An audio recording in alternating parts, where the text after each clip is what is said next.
కౌశికి ఇంటి ముందుకి ఒక కార్ వచ్చి ఆగుతుంది.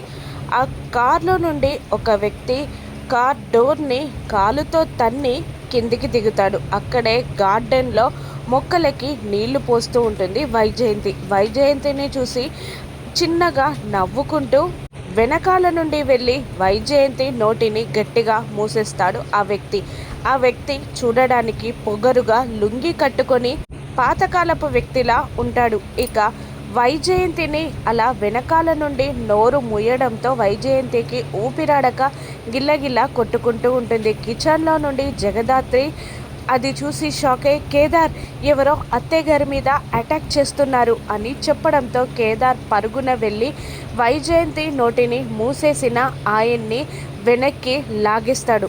జగదాత్రి కూడా వచ్చి వైజయంతికి అండగా నిలబడుతుంది.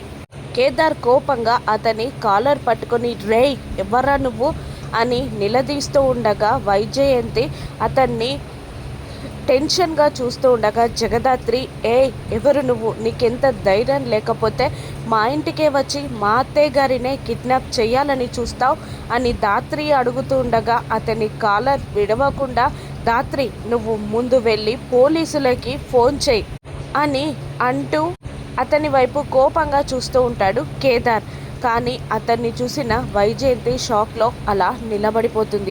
తన కాలర్ పట్టుకున్న కేదార్ని కోపంగా చూస్తూ ఉంటాడు ఆ వ్యక్తి. ఇంతకీ వచ్చిందెవరు?